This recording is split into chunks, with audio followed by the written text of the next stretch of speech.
Joseph Pulitzer এবং William Hurst দুজনেই এই ঘটনা ভাঙিয়ে সাফল্যের মুখ দেখেছেন, কিন্তু এখন তার মাশুল দিতে হবে। কিন্তু হার্স্টের মতো পুলিৎজারের পারিবারিক অর্থ নেই তার কাগজকে চালিয়ে নিয়ে যাওয়ার জন্য।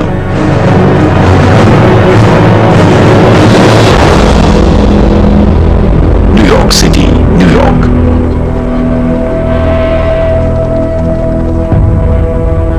পুলিৎজারকে একটা ত্যাগ স্বীকার করতেই হবে। তাই তিনি সেই শ্রেণীর লোকেদের দিকে তাকালেন যাদের আত্মপক্ষ সমর্থনের ক্ষমতা নেই, যারা কাগজ বিলি করে। আমাকে এদিকে দাও, আমার 50টা লাগবে। তোর কত বলেছে? 50। এরাই নিউজি, এটাই তাদের নাম ছিল। তারা ছিল অত্যন্ত গরিব ঘরের ছেলে, যাদের মধ্যে অনেকেরই বাড়ি ঘর নেই, আর তারা ব্রিজের তলায় দিন কাটাত। তারা এক বান্ডিল কাগজ নিত, যার জন্য হয়তো তারা খুবই কম একটা অঙ্ক দিত, আর তারপর তারা বাইরে গিয়ে সেটা বিক্রি করত এবং ওইভাবেই তাদের জীবন চলত।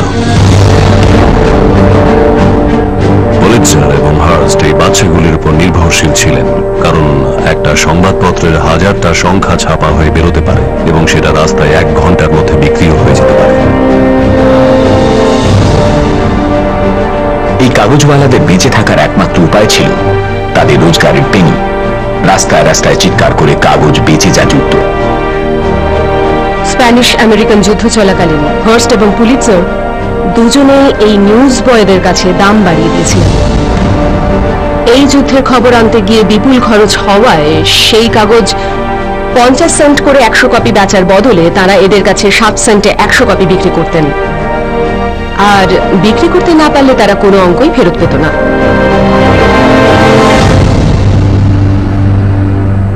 এখন যখন সেই যুদ্ধ শেষ হয়ে গেছে, কাগজওয়ালারা আশা করছে যে পুলিৎজার তার কাগজের দাম আবার 50 সেন্ট করে দেবেন। কিন্তু তার সব দেনা শোধ করার চেষ্টায় পুলিৎজার একটা কানা কুড়িও ছাড়তে রাজি হলেন না।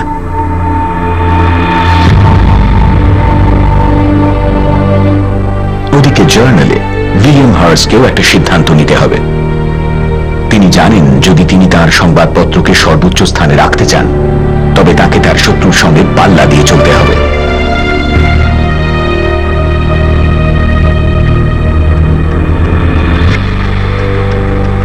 যখন পুলিৎজার আর হার্স্ট এই অসহায় রাস্তার শিশুগুলোকে দেখেন যাদের আরেকটু বেশি রোজগারের প্রয়োজন, এটা সহজবোধ্য যে হার্স্ট সান ফ্রান্সিসকোর এক ধনী সন্তান, তিনি সহানুভূতি দেখান না। এই বাচ্চাগুলোর প্রতি পুলিৎজারের মায়া না হওয়াটা পুলিৎজার সারা জীবন যা বিশ্বাস করে এসেছেন তার খুবই বিরোধী।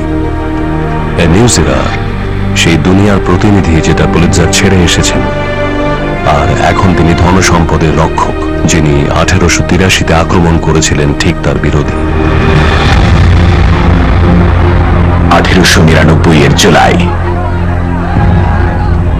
শহরের সব বড় সংবাদপত্র যখন বন্ধ হয়ে যাচ্ছে, এই নিউজেরাই ধর্মঘট করে।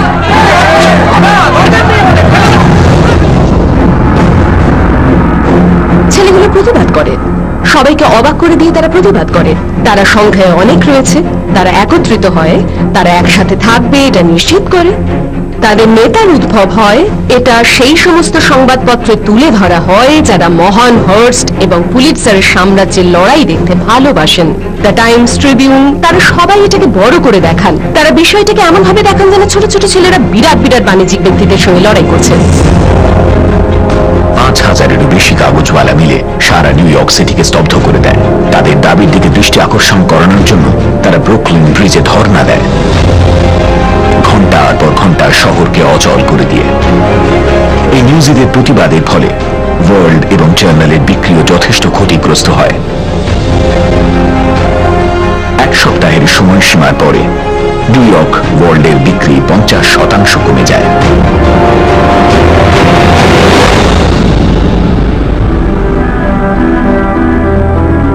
পুলিৎজার এই সময়ে তার সব মূল্যবোধ ভুলে যান।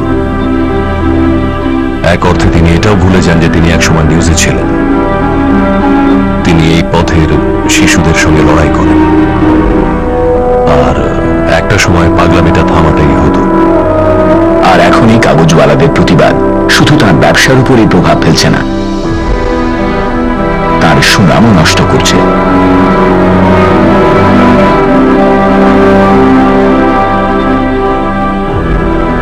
সংবাদপত্রের দুই মহিরুহের কর্মজীবন ছিল সংশয়গ্রস্ত, আর সেটার জন্য দায়ী তাদেরই নিজেদের নির্মম কৌশল।